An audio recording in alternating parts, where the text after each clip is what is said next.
C'è qualcuno là fuori? C'è qualcuno là fuori?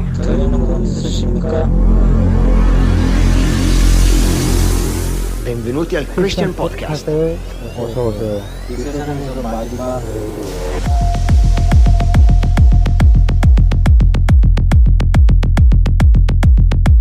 Well, hello everyone. My name is Beto Gudino with Christian Podcast here in Costa Mesa, California, right after the apocalypse. And today we have a special guest. She's in Mississippi and her name is Chandra Crane. Chandra, are you there? I am. Hola, I'm here. Awesome. Hola. ¿Cómo estás? Muy bien, ¿y tú? Muy bien. Mira, hablas español muy bien. Un poquito. Okay. Gracias.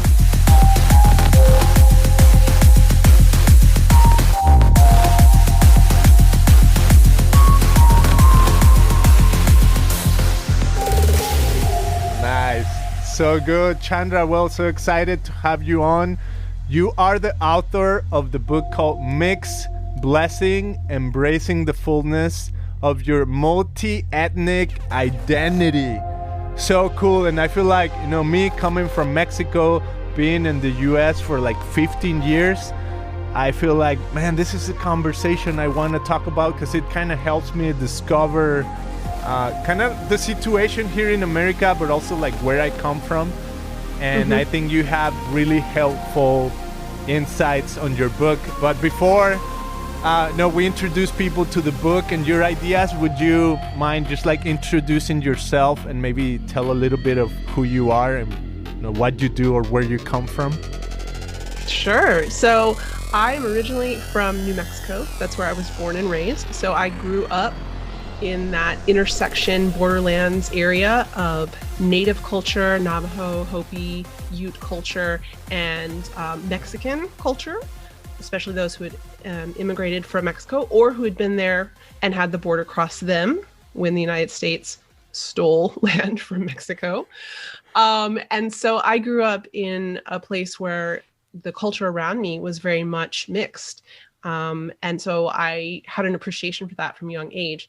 Ethnically, I am Thai and white. So my birth dad was a Thai national. My mom is a white American. But when she remarried when I was 5, my stepdad, who then adopted me and became my dad, was Black, African American. So I have a lot of affinity for a lot of different cultures, and that can be tiring sometimes, as you well know, Pero, being here in the United States, living in that space where you don't quite fit in maybe anywhere, but also you can fit in a lot of different places.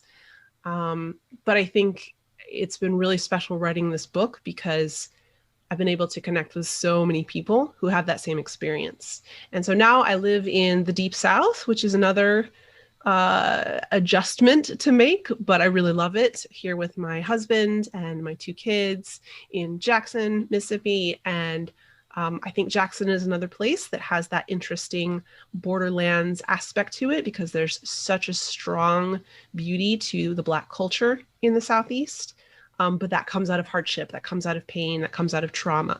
And so there's something to be said for a lot of white folks who are learning to appreciate Black culture and not steal it, but really learn about it and repent of their own racism, even if it's just their ancestors. And then also, of course, where you see a lot of other different cultures enter in, I really appreciate being in a place where people are having conversations that maybe you don't in bigger cities, because we all kind of live together. And, you know, it's a big state, but a small population, which is a lot like New Mexico. And so I have to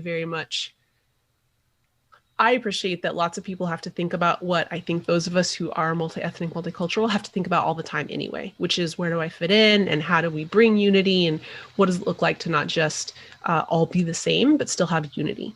Mm-hmm.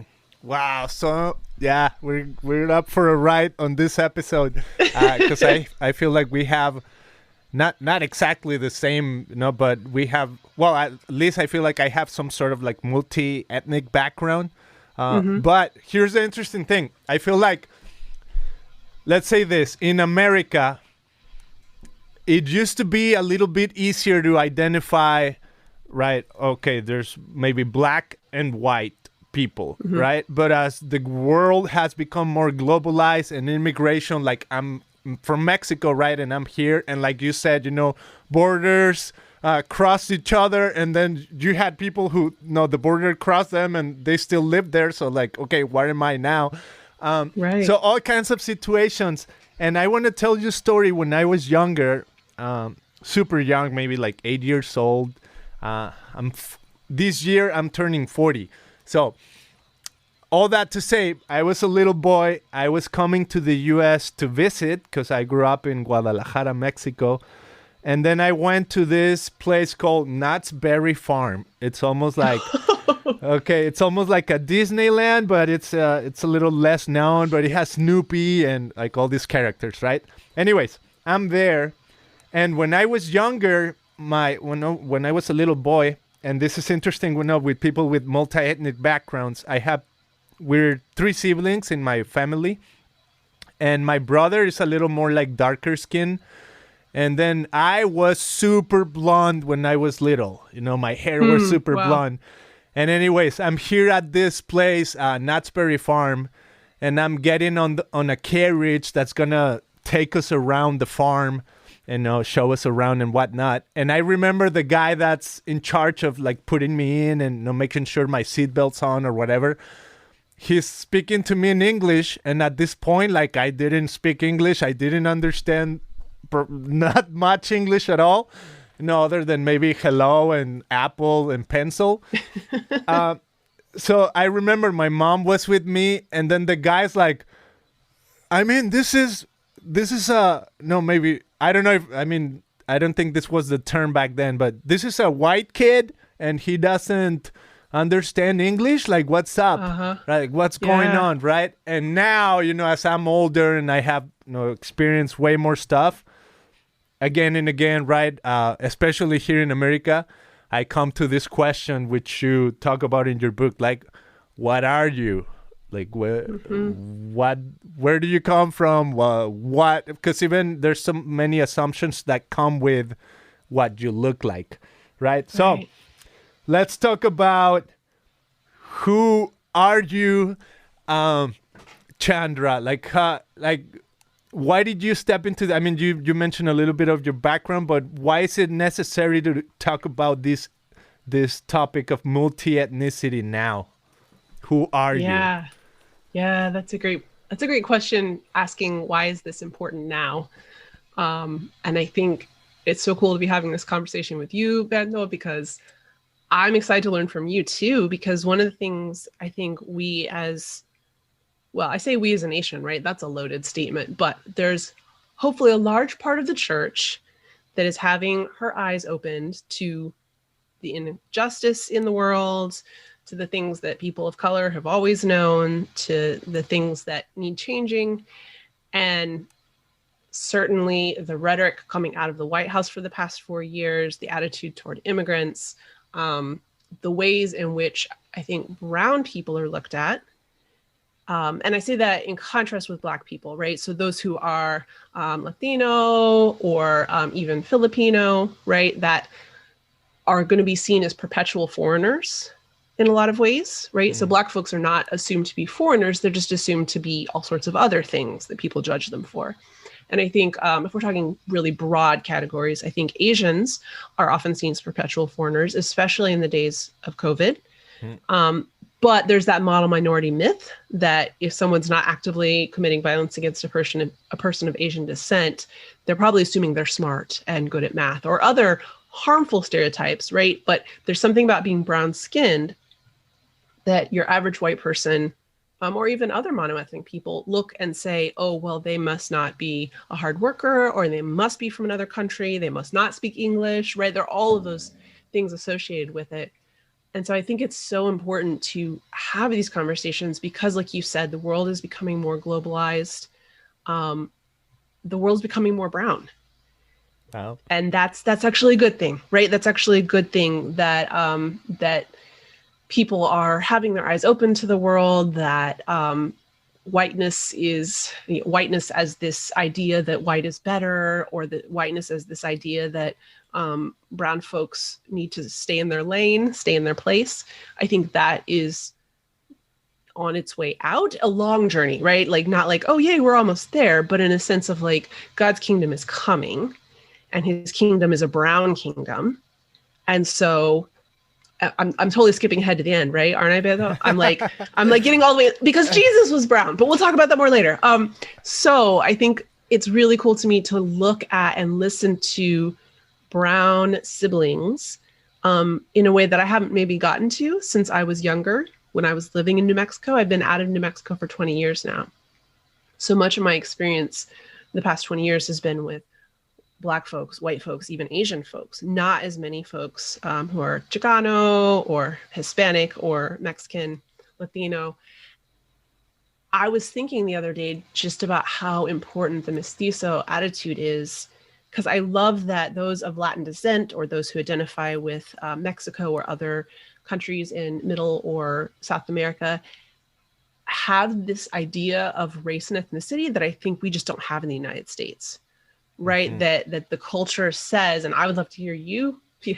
Would you educate me, please? Which is the ultimate white person thing to say, right? Help me understand, Beto. But I love that there's this idea of you can be brown and Panamanian, or you can be, I guess it would be Blanco y Panamanian. Like, again, I'm not quite sure how the categories work, but that there's this understanding of culture that it's apart from appearance, and that though colorism is an issue, people aren't going to tell you as much that you are less of a Guadalajaran because of your appearance in the way they will in the United States, right? And I feel like in the United States, like, people want you to fit, like you said, a category of how you look to match their conception of you. And if you're brown, you can't be American. Yeah. Right? You can only be American if you're pale enough. Otherwise, you're a foreigner, or you're Black because we dragged your ancestors here and brutalized them by slavery, right? But like, I feel like that there's so much that Middle and South America has to teach the United States, North America, Canada, even, Mexico in some ways, but certainly those Latino cultures, about what it means to be part of a culture and have different skin tones. I just love that. I think that's so important. I think that's part of where the conversation is and should be heading. And I think that means a lot to me, because it is that teachability that's so important, right? So now that I'm an expert, I've written this book. I give myself pep talks. My editor and my publicity manager and my project manager are like, Chandra, you're an expert. And I'm starting to believe that, right? I did the work. I did all of the research. I have all of the receipts.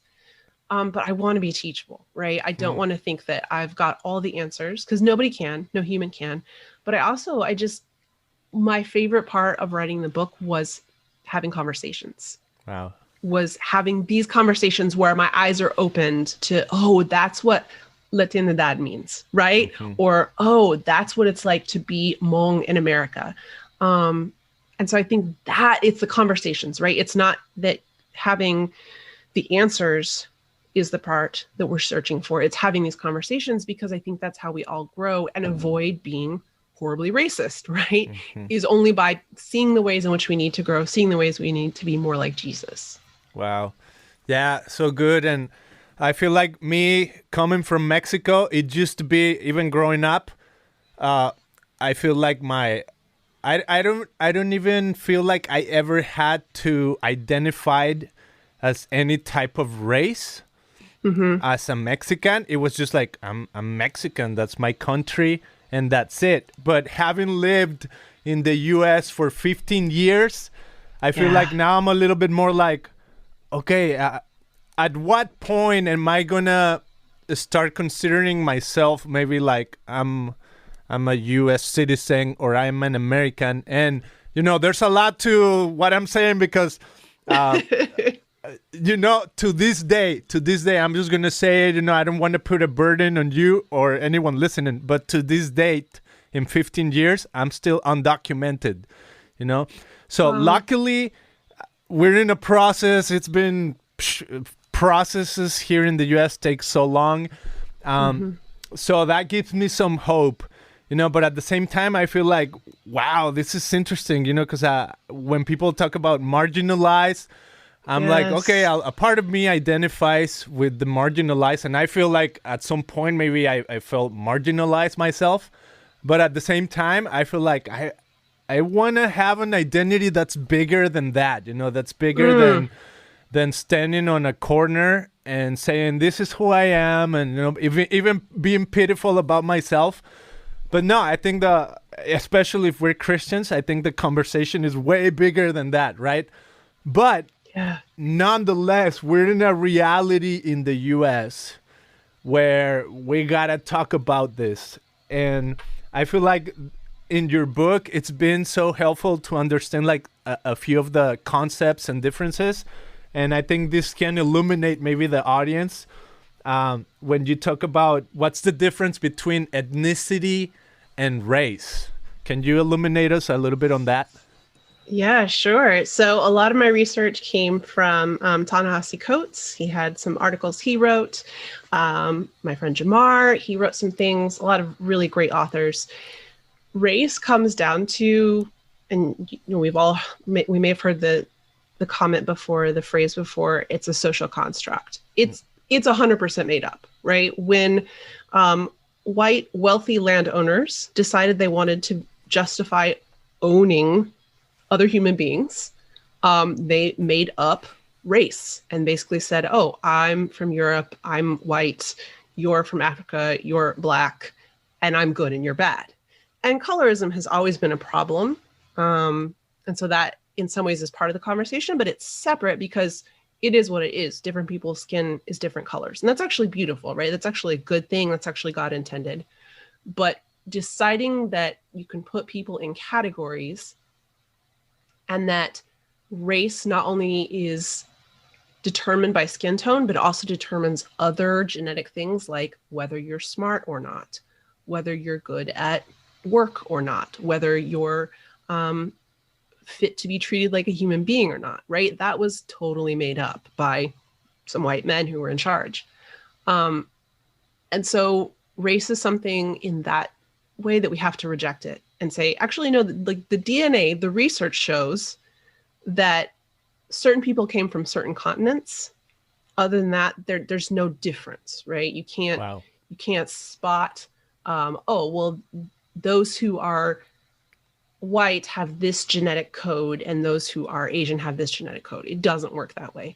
Wow. Also, we're getting really close to out of what I know, right? So I'm speaking very carefully because I'm not a scientist, but from everything I've read, that is not true.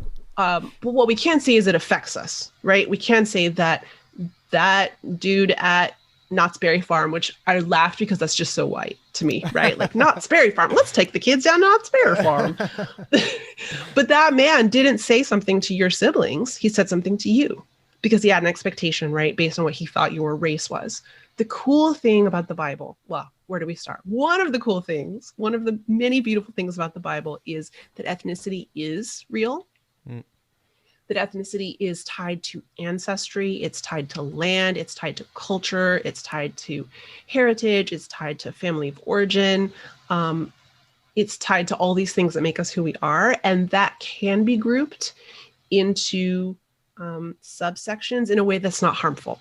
So we can say, in general, folks from Guadalajara are like this. In general, people from Singapore have these values or have this type of food they like, right? And it can be something that can be done not to exclude others, which is I think what race does, right? Mm-hmm. Race is like, you're either dark and you're out or you're light and you're in. But instead say, oh, okay, well, this person is Tanzanian. That means they may have had these experiences. They may have grown up with this culture. And someone else can move to Tanzania and start to learn about that culture. But this is a part of this person's heart, right? It's a part of their upbringing. It's part of their soul. In the same way that you can say this person is from a Nordic country. And so they probably like certain types of foods. They are used to certain cultures. They have different norms. And when we look to the Bible and see how God always intended to include the nations, that his people, the Jews, were not supposed to be ethnically pure. They were supposed to have pure hearts. for the Lord, but God always intended on bringing more and more of the nations into his people and being grafted into the Jews. That's always been his intention. So I love thinking in terms of ethnicity, which I think is the opposite of what we tend to do, right? Especially in the United States. We tend to think, oh, okay, so what race are you? Are you Black? Are you white? Are you Asian? We might remember, we'll probably say Mexican or Hispanic or Latino. We might remember Native.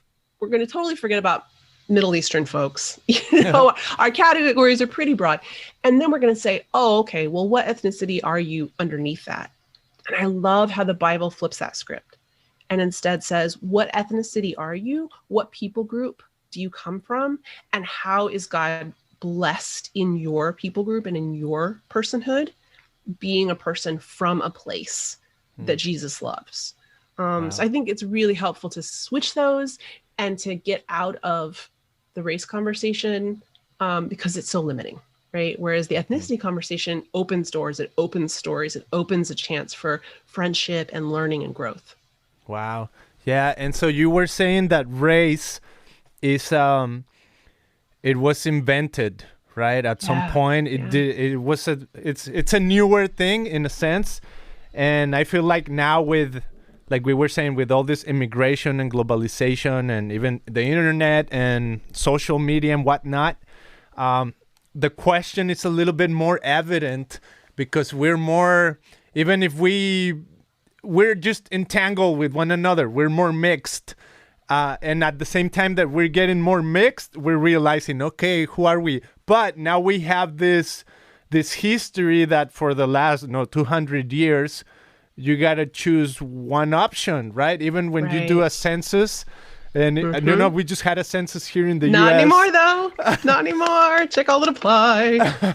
So I had a, census before. It was like, oh man, like what am I gonna put here? What's my category? It was just like all over the place, and I never thought. I mean, I don't know. It's interesting where we've come from and where we're going to, and also, I feel like I'm just gonna say it because I think it might be helpful to understand a little bit of what I notice here, at least in Costa Mesa or even in Orange County, maybe Southern California. A lot of the Latinos I've worked with, whose parents migrated from Mexico or Latin America, El Salvador or whatever, I feel like a lot of them almost get confused with having to check a box and say, okay, if they're asking me what race am I, well, I'm gonna go with Mexican. And they consider that to be their race in a sense. I'm like, like I've been hanging out with some of them. I'm like, hey guys, Mexican is not a race. Mexico is a country. And maybe we have, ethnic backgrounds, and maybe you can say, I'm ethnically Mexican, or I don't know, but it can be confusing, right? At some point. And even for my kids, I have 3 children, and especially here in the U.S., I feel like, okay, I need to know about this because I feel like in a sense you are being raised in the U.S., right? Versus me, I was born in Mexico, and it was easier to say Mexican, that's it. But here, I tell them, well, you guys are American because you're born in the U.S., right? So American citizen. But you have a beautiful Mexican background, right? You guys have, like we eat tamales, like we eat all these things. My wife cooks amazing. And this is part of your culture, and maybe at some point, we'll travel and travel through Mexico, and maybe they'll get to know, the pyramids and all these things, right? Which is amazing. But I feel like these conversations are helpful for a whole new generation that needs to understand that maybe ethnicity it's a better term, right, than race, and it's so helpful. I want to ask, what do you mean when you say monoethnic? Like, how should people interpret that? Or why is it important to use that phrase? Right. Yeah. So it's like, okay, so race is made up. Now let's talk a little bit about ethnicity. Okay, I still know what we mean by ethnicity. Great. Now let's define multi-ethnicity. And as I'm writing the book, I'm like, I don't know if I've clarified anything. But I do think multi-ethnic is valuable. I think defining monoethnic is valuable to show just what a multi-ethnic world it actually is, right? The world is assumed to be monoethnic. It is assumed that you can check one box and it's no big deal and it's not a problem. When actually that's not how it's been. That's not how it's meant to be. It's not how it used to be. Nobody thought in terms of coming from one family or one culture or one way of speaking. People thought in bigger terms of, who am I a part of on my mom's side and my dad's side? Who am I a part of? Well, I'm a part of the Jewish nation. Not me, but speaking as somebody back in Bible days. But I'm part of a Jewish nation in a world of other cultures, some of whom, Moabites, Hittites, others are coming into this nation of Israel, right? It wasn't until I think that race became this powerful thing that was created that people started thinking in terms of, I'm just one thing, because that's what you had to do to survive, right? You had to decide what you were and stick to it so that you could hopefully be better off than the people beneath you, especially if you were a person of color, especially if you were enslaved or a former slave or from African descent. You had to pick something and hope that people would not torture you for it. And because it's so confusing, because it's so weird and so hard to define, I think that's the point that monoethnic versus multi-ethnic makes is, hey guys, this is actually more complicated than we think it is. Nobody is just white, right? White is actually made up of several ethnicities that have been acclimated and toned down and gotten rid of the parts that made other people uncomfortable so that people can survive in the United States. Nobody's actually just Black because of the history of rape in a lot of Black folks' lineage, because of interracial marriage. Nobody's just Asian. There are all sorts of Asian countries. Nobody's just Latino. What does that mean anyway? It is more of your country. Most people who are Native are multi-ethnic because they have a variety of tribes that have intermarried. So in some ways, the norm is to be multi-ethnic, to have all these ethnicities. But because everybody assumes that it's monoethnic, I think it's important to identify who, by my definition, is mixed. And that's those of us who have that as our recent story. So to be multi-ethnic, as I define it in the book, is to say maybe your mom or your dad is of one culture or one ethnicity or one race or another, or maybe your grandparents, and that has affected you ever since you were born, right? You grew up having to kind of choose between these two different worlds, and you grew up kind of aware that there was a difference between the two, and that somehow that affected who you were and the way other people saw you and the way society reacted to you because they couldn't put you in a category. And I think what's really powerful is that when we do that, we can then ask people who are considered monoethnic to feel comfortable to dig into their own heritage and say, actually, what are the ways in which I'm multi-ethnic? I have a history of heritage in my life. I have all these ancestors who stood behind me from various countries and various counties and various cultures and various continents. And how can I actually dig into that so that I can better understand the truly marginalized? I think it's so powerful that you mentioned marginalized, because that's who Jesus went to. That's who Jesus loved. That's who Jesus gathered under his wings, right? Was the people who were marginalized. And when he spoke to the Pharisees, when he spoke to the teachers and the leaders and the scribes and the big important dudes, he did so trying to get them to understand, I love you as much as I love these marginalized people. So let's care for them together. Like, I really think that was Jesus' heart. Like, he wanted the Pharisees to repent. He wanted the Jewish teachers of the day to see things through kingdom eyes and all of a sudden realize, oh, the people that we're putting on the outside, they belong here. And so I honor your story too, because I think when we see marginalized people, such as multi-ethnic folks, such as myself, who kind of grew up being confused, like, where do I fit? Why does everybody think I'm weird? Why can't anybody just take me at face value? Then I think we can honor and partner with those who are like yourself, who may be monoethnic, right? Have that full Mexican heritage, but are multicultural, who know what it's like to live in that intersection between, am I American? Well, but I'm still Mexican, and that's still very important to me, but now I live in this country and I'm raising kids in this country. Or, for example, like people who've been adopted transracially. And so you have a lot, such a boom in the 80s and 90s to adopt, especially from Korea and China. So you have these adoptees who are ethnically Korean or ethnically Chinese, they're ethnically Asian, but they were raised in probably a white family. How can we realize that they're not just a single story either? And so how can we partner, those of us who are marginalized, those who know what it's like to live in the middle, those of us who know what it's like to not be a single story?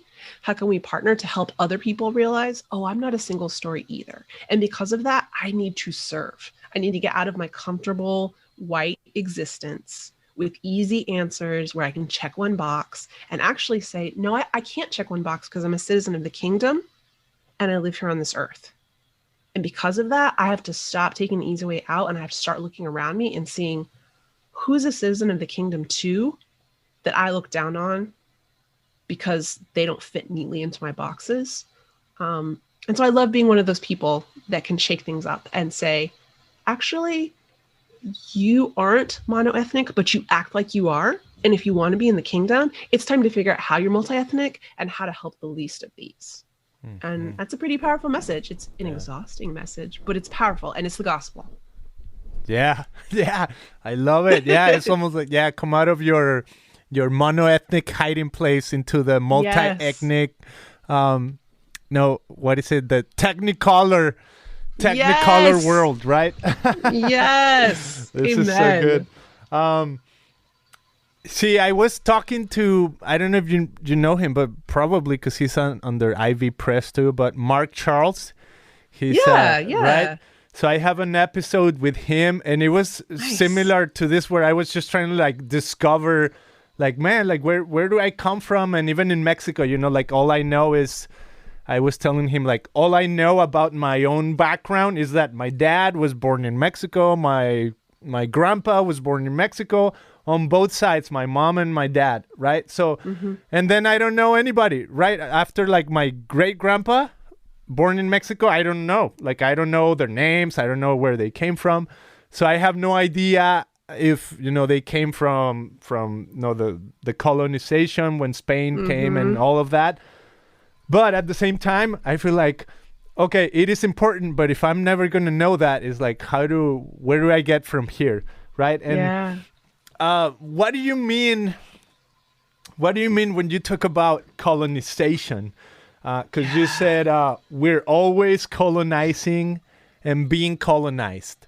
I mean, is it still this phenomenon of 500 years ago, or is it a cultural colonization? What do you mean?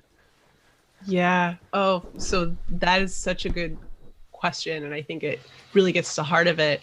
There are actually quite a few of us InterVarsity Press authors who are mixed, which is really fun.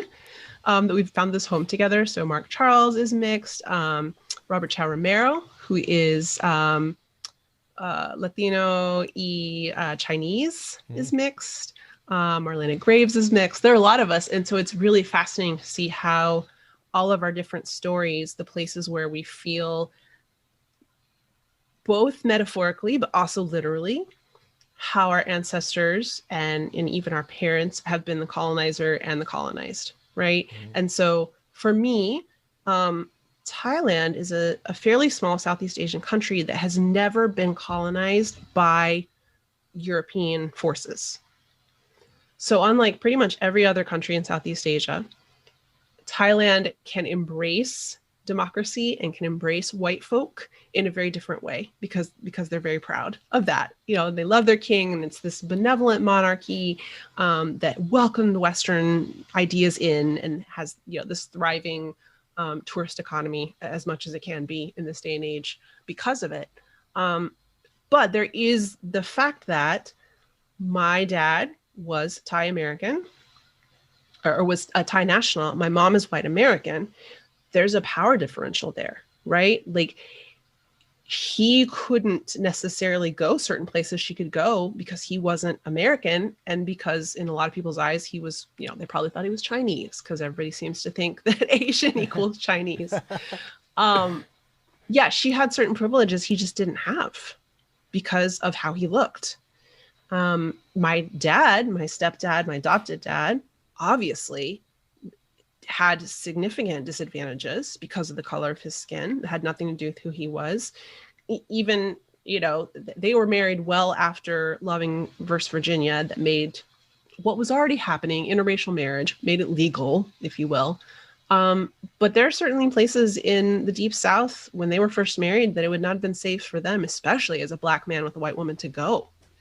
And even later, that that was frowned on. You didn't do that. It was breaking too many rules. It was too taboo, because somewhere in the past, my mom's ancestors, so my ancestors, right, were part of a people group that enslaved my dad's ancestors, which just by adoption, legally, not genetically, but enslaved the people who were my dad's ancestors. So somewhere way back, my mom's ancestors owned my dad's ancestors, right? Like, just the brutality of that is kind of shocking when you stop and think about it. And even when we look at other ethnicities, if someone is, let's say, Diné, Navajo, which is what Mark Charles is, and Dutch, right? Mm-hmm. There's this sense that the Dutch came here and the land they occupied was taken from Native peoples, right? And so there's a place in which, he has to ask himself, what does it mean that my heritage and my history and people that I love are both descended from both the colonizer and the colonized? Or even somebody who has Native American ancestry, which, full is a whole nother discussion. Like, what does it mean to be full? But that may come from two tribes that were at war with each other, and whose land was taken one from the other. For those who are, Middle Eastern, there's the huge conflict between Israel and Palestine, two people groups that genetically are similar, if not the same, right? But are divided by nationality, are divided by a history of the colonizer and the colonized, of the aggressor and those who have been aggressed against. Is that a word? Who've had aggression put against them. And so I think that's what's so poignant and so impactful about being mixed is I bear that in my body, right? I am carrying around ethnicity from my Thai ancestors who lived in fear of, at some point in time, the Western colonizers that were coming from Europe, and my white European ancestors who at some point in time benefited from the bodies that were enslaved, from those who were forced to work the land for no or little pay, those who were not being treated like human beings.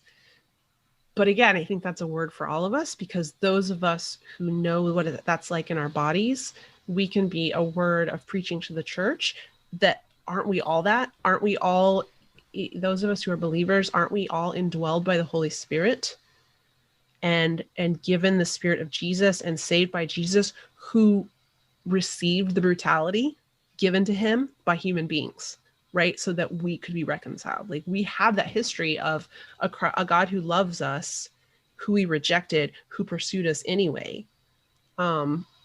Actually, again, we're not a single story. Actually, we have this weird history in our backgrounds. And those of us who are mixed and who embody that can point that out in that metaphorical way to the church. And I think help open the church's eyes to the complexity of our heritage, which is, complexity is not a bad thing. I think that's another part of the lie of monoethnicity, right? Mm-hmm. The complexity is a bad thing. If things aren't simple, they're bad. No, they're just not simple. Yeah. No, you're saying a lot there that is so profound. Because, I mean, one, when you said interracial marriage was illegal, to me, I mean, that's like, what? What are you kidding me? It doesn't make sense. But then when you say, your story is not just, it's not a single story, there's more to it. And immediately, and I feel like, I want to save this a little bit for more like towards the end, but I feel like immediately the story of Naaman comes into my mind. And then, we'll talk about it. But so interesting, the colonizer being colonized, and even it's almost like the paradox and the tension of both worlds is like, and in Jesus, I feel like he, that paradox, I don't know, I feel like sometimes a paradox is more a reality and it's more truth than the two options the paradox is offering, right? It's like the truth is to live in the paradox, to live in the middle, to live in the tension, to live in the multi-ethnicity, right? So good. Help me understand a little bit of the blood quantum. Like what does that mean? And the one drop rule. I mean, what is that? Oh man, I just love this conversation because it's just opening my eyes so much to the things that I take for granted. And the way I have this America-centric view of, like, of course people know what that is, I don't know, maybe because there's a whole world out there that is not United States. So thank you, Beto. This is helpful to me just to be reminded of that. So blood quantum and one drop rule are both things that were used for evil, but that God has worked good out of, as he does. So blood quantum was used to, in some ways they're the opposite, in some ways they're the same. I'll start with one drop rule. The one drop rule said, and it's still legal in some books in some states, disgustingly enough, at least I'm pretty sure it still is. They might have updated it, but said that if you had one drop, supposedly, of black blood, of African ancestry, you were black. It didn't matter what you looked like. Interestingly, it didn't matter if you were pale. It didn't matter what you deserved. You could be owned. So It was very much a system that was designed to put as many people in slavery as possible and to justify this faulty, horrible, gross idea that, your pure European white blood could be tainted by black blood. Wow. As though that's even how it worked, right? Yeah. So it's really gross. It's really gross. And it spawned this whole system of, you've heard the phrase mulatto, perhaps, the word mulatto, which was generally half and half. Octoroon was a thing, which is an eighth. What it did that was obviously harmful and damaging was to create even more people that those in charge could say, well, they're subhuman, so they get no rights, so we can treat them however we want. What's cool is, with the work of certain scholars like Brian Bantam, who wrote a book called Redeeming Mulatto, is turning that on its head and saying, actually, it's really interesting and beautiful and fascinating and intentional of what God is doing, what God was doing, and Brian Bantam is a man who is white and black, that God made me this way. It's actually really helpful. And it's actually something that the name mulatto was given as derogatory, right? It means mixed. But I'm going to reclaim it and say, yeah, I'm mixed. I'm mulatto. And that's a good thing. That's what God meant to do with me. So that's one of the reasons I love the phrase mixed. And I kind of wrestled with the word mixed for a while, because it does come out of this idea of mixed, like a mutt, like mixed blood and muddied and gross. But I've really decided to reclaim it. And, and different people want to be called different things. Like, there are a lot of multi-ethnic folks who want to be called biracial or who don't like the term mixed. And that is totally fine. But for me, I love that idea of things are complicated. I am a little mixed up, and that's actually not a bad thing. So blood quantum was specifically designed to oppress Native peoples. And so where it started was saying, do you have Native blood? Well, then we can move you, right? We can take your land from you. Wow. And we can resettle you wherever we want. It also became a question of, in terms of resettlement, but do we have to actually pretend to give you recompense?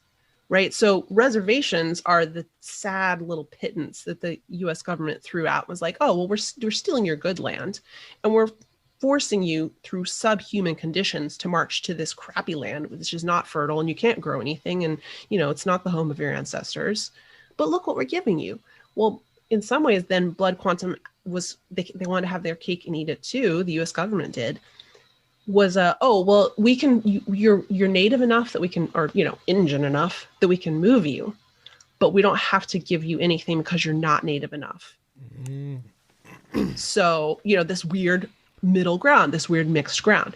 Yeah. Interestingly, now blood quantum is now used by sovereign tribal nations to distribute resources, and it's still very complicated. And there's a Chickasaw scholar named Elizabeth Rule that I quote in the book, who says, yeah, it came out of something horrible. Now sovereign nations, if they're distributing resources for, say, if they have casinos or if they're distributing federal resources, they use blood quantum to say, okay, your ancestors were denied their land, their livelihood, their dignity.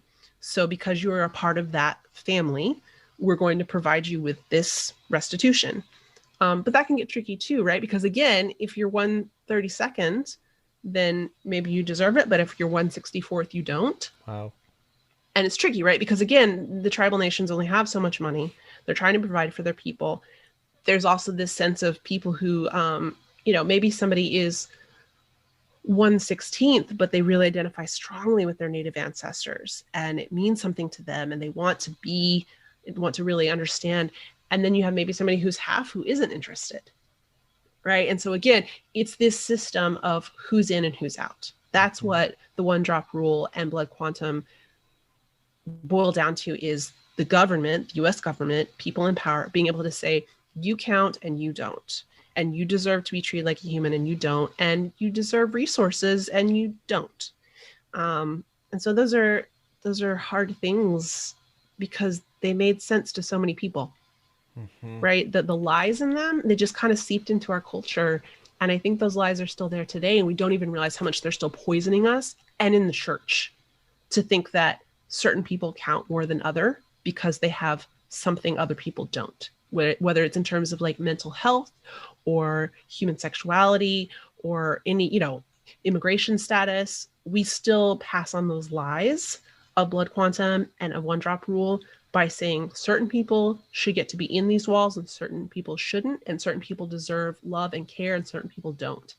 I think that's a lie from the pit of hell that I fall for too sometimes, right? Satan's really good at that. He whispers lies in our ears that are just enough twisted that we start to believe them. Yeah. Wow. Interesting. Yeah. I mean, Satan, to me, I feel like he's hiding behind the details, but not only that, he's hiding behind the rules that seem good. Yes. Even, for example, when I think of the 10 Commandments, I'm like, okay, 10 Commandments, good, right? But he's right behind those. He's but do it this way, and he tweaks it up and twists it. Right. But here's the hope for the future. And I love, at least in this podcast, I feel like hope is the only future. And kind of like this question is, it helps us at least step into where do we go from here? So I was thinking, well, first I want to talk about who was Christ racially. And then maybe also I just feel like Naaman, the story of Naaman is intricate because not only is it an amazing story where you have this different ethnicities, right? And then this guy coming to the different ethnicity almost to get healed by the God of Israel, having to humble himself and all this stuff to get rid of the leprosy. But it also becomes the turning point for a lot of people when Jesus is in his hometown opening the scrolls, and he reads this passage and he tells this story, and he says there were a lot of women in Canaan, and there were a lot of lepers, but God healed the ones outside of their ethnicity, right? and then people get upset and they want to kill Jesus. Right. I'm like, who was Jesus racially, and how can we interpret Jesus in these terms? Yeah, I love that you paired those questions together, because I think it might seem like they don't go together at first glance, but man, Berto, they do. They totally go together, right? Because Jesus, and I remember the first time I read this, it blew my mind. Like, I don't know, how do we miss this? Well, we see what we're trained to see. Jesus was mixed, right? He was multi-ethnic. He had multi-ethnic heritage. The first time I read that was in Sunday Fraser's book, Check All But Apply. That was kind of the original mixed blessing book. And so it was an InterVarsity Press book. I read it. I loved it. It went out of print. I was crushed. I kept harassing them, like, how do we get it back in print? And they finally said, well, we need a book for the next generation. And I actually got to interview Sunday, and she passed the baton to me, which was just like, I was crying. I was a mess. It was beautiful. She said, I've been praying for you. I've been praying for the person who would write the book for the next generation. Because of course, 20, 25, 30 years later, there have been so many changes, right? And so having a chance to write this book, I stand on her shoulders 100%. So she was the first person who said, this is the first time I read that Jesus was mixed. He had heritage, very specifically and intentionally included by Matthew, of a Hittite foremother, a Canaanite foremother, and a Moabite foremother. So Rahab and Bathsheba and I want to say Jael, and that's not right, because Jael was also an amazing woman. I did them out of order, and now I'm getting them mixed up. I'm bad with genealogies. Yeah, no, I know. So Ruth the Moabite, Bathsheba, Uriah the Hittite's wife, and then Rahab. I say Rahab. See, I should have had more coffee. Anyway, we'll get back to that. The point being, here you go. Thank you. Yes. Cheers. Cheers. Salud. He has all these ancestors that were very intentionally included. Some people want to say, oh, well, it's not a big deal. No, it was a big deal for Matthew to include 3 non-Jewish women in the lineage of the Christ. You don't do that unless you're trying to make a point. You don't start a book with a genealogy. Right. How boring is that, right? Even the Jews are like, all right, we get it. Tell us about Jesus. Tell us about the Messiah. Right. You don't start a book with a genealogy. You don't start a book in a Jewish, when you're reaching out to Jewish men, listing these women, right? You don't do that. And yet he did. And he did it because he wanted us to know that, again, God's intention from all time was to include the nations. That's what he promised Abraham. That's what he fulfilled in Jesus. And so it's interesting because I was talking with somebody, after you do a podcast, after you write something, after you tell your kids something, then you start to wonder. You're like, oh, was I wrong? Like, oh no, what if I've preached this message and it turns out I messed it up? So I was having one of those moments of self-doubt where I was like, wait a second. I say in the book that I'm only counting people who are multi-ethnic as people who have it in their recent heritage, right? So someone who has Irish and Russian ancestors 5 generations back, that's special, that's important, that's something to be researched, but it doesn't affect their life today, right? They're white. That's what happens, right? In the United States, they're white. End of discussion, is what the world wants to tell us. And so I started panicking. I was like, oh, wait a minute. Jesus' foremothers were a ways back there. Oh no, but then I started thinking about it and I was like, no, but they were intentionally included. We know their names. Well, most people know their names. I can't remember one of their names. Their names are in the lineage, even though Bathsheba's name isn't mentioned. It's mentioned, the wife of who was Uriah the Hittite's wife. I think that's intentional to include the lineage, right? The Hittite lineage. But we know their names, and we know that they still affected Jesus in the present because it was mentioned, right? And we know that some people looked at him and said, oh, well, how Jewish is he? Because he had these non-Jewish foremothers. So I stand by my definition that to be mixed, you have ancestors that are more recent or that it affects you today. There's still some people who who are very strongly, if you have someone who identifies very strongly as Sicilian and lives in the United States and doesn't consider themselves white and embraces a lot of their Sicilian heritage, and if they marry someone who is also from a Russian immigrant family and they feel it very strongly, you're going to feel that as their child, right? Even though they might both be considered white, even though their families immigrated 3 generations ago. It's still going to affect your life because their culture is still so strong and they haven't just indoctrinated themselves into whiteness. So Jesus was mixed. It's so powerful. It's so important because he embodied that difficult place of the oppressor and the oppressed.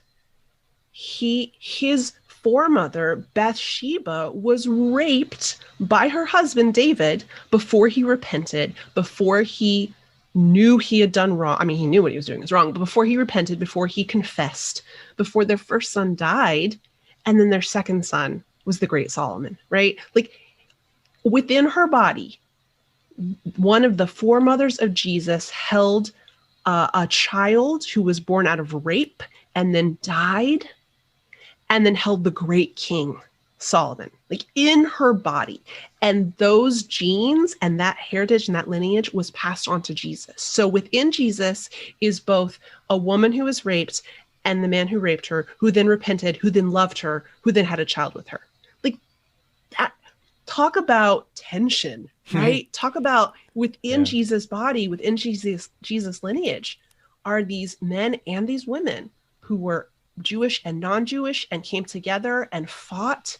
And, a lot of nations took over Israel and they went into persecution and they went into Babylon, into exile because they had messed up. And then also the Jewish nation subsumed some other nations, small nations, and made them, like it's complicated, right? It's not just this simple, oh, we're all Jewish and here's our lineage. And why I think that's powerful, honestly, Bethel, I had not made that connection until you said it. So again, I love these conversations because I love making these connections and learning from other people. Naaman was a conqueror. Like the little girl was taken from her family, which as parents, both of us, or if someone is an auntie or an uncle, we can just look at it and like feel physically sick to our stomach. This little girl was taken from her parents by Naaman, given like a gift, like an object to his wife. Oh, and still the Lord had mercy on him. And still this little girl was filled with the Holy Spirit enough to prophesy to him, to humble him, to tell him to go to Elisha and be cured. Like, that's crazy, right? That's not a simple story. It's not just Naaman was a great man and he was sick and the Lord healed him. Or Naaman was a horrible, cruel war master and the Lord doomed him. Like, it's none of that, right? It's the complication. And so I had never thought about the significance of that before when thinking about how that's what Jesus read. Yeah. And so I love that. I love that because I think I'd always just thought of the leprosy aspect, right? That's what made people mad because leprosy was considered to be something that made you unclean. And so there were certain rules in Leviticus that said when you could go to the temple. Yeah. But no, I think you're 100% right. It was also because Naaman was the colonizer. Yeah. He was the colonizer that God healed. What does that mean? Yeah, what does that mean? And not only that, but I mean, Jesus is reading it and it's in Luke, I think Luke chapter 4. And the interesting thing too is who is Luke? Because some scholars would describe Luke as the non-Jewish writer of the Gospels, right? And is the only one made mention of the story of Elisha. There's mentions of the other Elisha. What's the other guy? I confuse it because in Spanish it's Elias and Eliseo. Elisha and the other guy? Elijah. Okay, yeah. Yeah, it's just like one letter. Okay, right. So Elijah is mentioned, I think, like 15 times or whatever in the New Testament. Elisha, however, it's only mentioned one time. And it's this time where Jesus is reading the passage.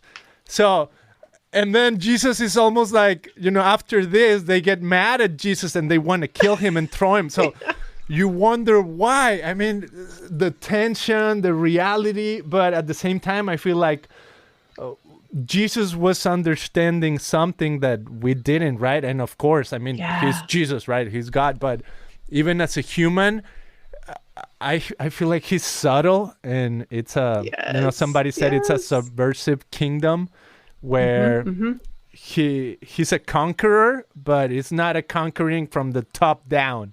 It's a conquering from the bottom up, a conquering of, hey, if you really want this kingdom, it doesn't look what you think it looks like, right? And I feel like it's this coming together, this starting to look at things in a different light. So then when you see, like, I love how you keep referring to your story is not a single story. And I feel like that's the beauty of the story of the kingdom, that in the kingdom you said it well, Abraham, all the nations of the earth are going to be blessed through you, right? And it's almost like the invitation is, do you want to be a part of a bigger story where every nation, right? Every ethnicity. Somebody on another podcast was mentioning how when I think Revelation mentions the word all the nations, it means the word ethnos, where we have that word nations. Every ethnos comes together, and every ethnos is before God. That's the final revelation of the in Apocalypse or Revelation in English. Revelation is all the nations before God. But at the beginning, we have the one promise to Abraham that all the nations will be blessed through you. So I almost feel like get out of that comfort zone of living a singular life, of living a singular story. The story is way bigger than that. The story of humanity is way bigger than that. And I feel like that's the beauty of Jesus, but I don't know. Maybe I'm just a Christian guy. Let's see. I think you are. You are just a Christian guy, right? And that's why you get it, because you're not so worried about all the other things that we get tangled up in, right? When we focus on Christ, I think we see that bigger story. Yeah. In part because he was mixed. Like he couldn't just be loyal to one country because that's not where he came from. He came first for the Jews. Yeah. But he came for the Gentiles too, right? And because that was part of his story. And I love that phrase. Chimamanda Adichie is a Nigerian writer, and that's where I first heard it. And just she was talking about the danger of a single story. When we look at a person and we assume we know everything about them just by looking at them. Wow. That's when we get distracted from being Christians, right? And not just in we're all Christians, which means we're all white. No. We're all Christians. We are multicolored. Yeah, I was thinking about this the other day. Like, I'm trying to, the original translation is not tongues. Obviously, it's ways of speaking, right? It's glossa. It's different ways of speaking. So all tribes, that's tricky too, right? So all people, all ways of speaking, all nations. Like, I think there will be people doing sign language in heaven someday. Wow. I really do. You know what I mean? Like, I think they'll maybe be able to hear as well in their embodied bodies the way they can't now, but maybe we'll also know how to speak sign language from whatever country, right? Of course, there's American Sign Language. There are like 3 dialects, if not more, in Mexico of sign language. Yeah, I just love expanding that narrative. Like, I think there will be brown and white and black people speaking with their mouths and hearing with their ears and also speaking with their hands, like not just like me, as you can see on the screen, though I'm like hands all over the place, right? But like speaking some sort of dialect of sign language, I think, it will be so much bigger than we can even imagine. And when we get out of our boxes, that's when we see that glimpse of Revelation 7, that glimpse of Revelation 21. And I think you've nailed it. It's because that's when we're at our most Christian, is when we're worried about being Christian, so that we can see the beautiful nationalities and the beautiful genders and the beautiful colors and the beautiful languages of other people. Yeah, so good. Well, I want to end on this. I feel like when I think of the kingdom of God and, kind of like almost like wrapping this whole conversation into this, to me, and this could be my very particular point of view, and I'm not a scholar or anything, so, if people disagree, it's fine. Oh, well. But, oh, well. I honestly feel like God's language is relationships. Like, the same way you're saying we have sign language and this way to communicate. I feel like that's almost the reason why, Jesus had to live a life. Jesus came and embodied a person and lived relationships. And I feel like that, to your point of Satan, right? Always trying to hide. I feel like he tries to hide relationships because he knows that if you look a certain way, you might even look generous, right? And it's exactly what Jesus points to when he says, look, all these people are giving their offerings. So the act itself looks generous. But this woman who gave everything she had, that's generosity. That she's given everything she has. She's given out of a heart that's generous. And I think that's there's a part of maybe the Satan that can fake, can make something look like not the real thing. But at the same time, I feel like nothing can replace authenticity and truth. And ultimately, I feel like that's the Holy Spirit too. But but I want to wrap it up with that. Like relationships, it's God's way of showcasing His kingdom. And the right kind of relationships, like the true, honest intention behind our interactions. So not only am I being seen as generous, do I actually have a generous heart? And I feel like that's the difference between becoming and being than just doing something, right? But sometimes the doing informs the becoming. Right. So it's always tricky too, right? Right. Chandra, would you wrap this up with where can people find more of your work, your book, your website? Yeah, thank you. So chandracrane.com is my website, so they can go there. I'm on Twitter and Instagram at Chandra L. Crane, L for Louise, which I grew up in this Spanish-speaking town, and so people always say Luis. No, Louise. But sure, I'll answer either way. You can find me on Facebook. You can go to ivpress.com/mixed-blessing. I have a link tree. Really, anywhere that you look Chandra L. Crane, you should be able to find me. And I love having conversations with people, especially on Twitter. So I would love for people to hop on and join a conversation. Like I said, I need to have my views challenged, and I need to have that Holy Spirit interaction so that I don't get egotistical or forget that it's about a relationship. So I hope people will join because it's important. And I also have a podcast where I've been doing interviews with mixed folks. So it's the Mixed Blessing Podcast. So you can look that up as well. Would love to have conversations with people. Love it. Well, Chandra Crane, thank you so much for being on the show. This was phenomenal. Guys and girls, everybody watching, listening, go check out the book. It's really good. This was my second book ever listening to the book rather than reading it. So it's a whole new experience for me, but go check it out. Whether you listen to stuff or want to read stuff, go check it out. It's a phenomenal Mixed Blessing by Chandra Crane, embracing the fullness of your multi-ethnic identity. So good. Thank you so much, Chandra. Hope you have a great rest of your day. Thank you. You as well, hermano. Appreciate it.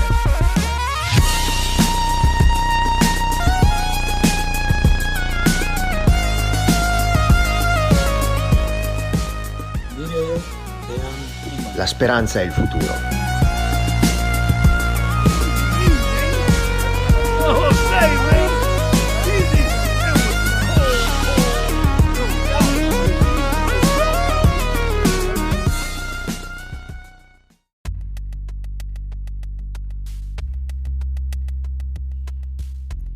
Thanks for listening to this episode of Christian Podcast. If you liked this episode, share it with friends and family. Make sure you subscribe and leave a positive review wherever you can. You can also visit christianpodcast.com to learn more about our show. Hasta la vista.